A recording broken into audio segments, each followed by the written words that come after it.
Number 30. Jen spent 1/5 of her raise on food, 1/4 on gas, and 1/3 on clothes. She then spent her final $13 on a present. How much is Jen's raise? Okay, very simply. 1/5 of her raise she spent on food. Then she spent 1/4 of her raise on gas. Then she spent 1/3 of her raise on clothes. Then she spent $13. Equals X. Equals what? That's one way of thinking about it. Is that right? Or is there something here missing?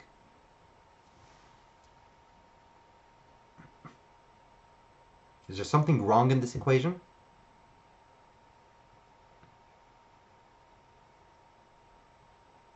Aha. Yes, Matthew is right, and Sean is right as well.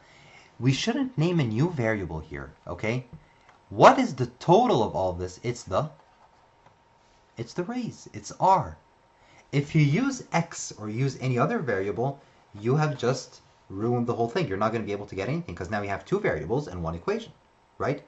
So we only have one equation. We need one variable. So 1/5 of R plus 1/4 of R plus 1/3 of R plus $13 equals the R, the whole raise, what we want. Okay, now it's easy. Now let's add. What's a common denominator between 5, 4, and 3? Lowest common denominator between 5, 4, and 3. Okay, 60. Now, let me just say something, guys, on the test.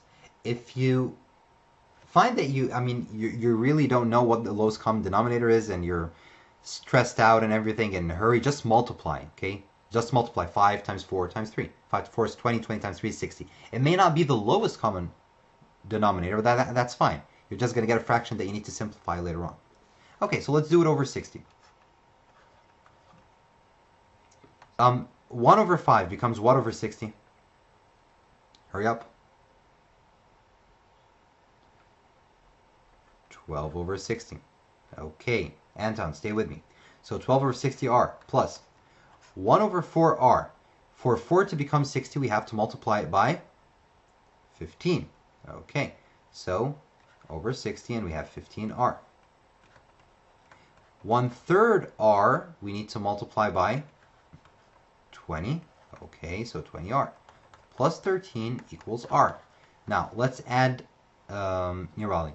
12 plus 15, 27. 27 plus 20, 47.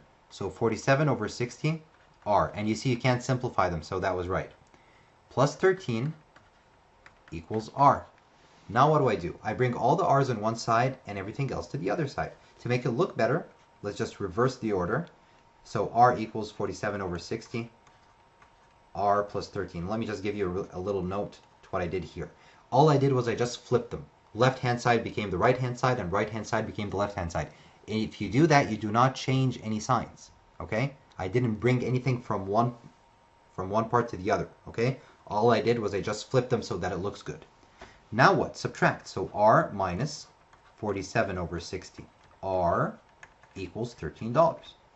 Okay, keep on going.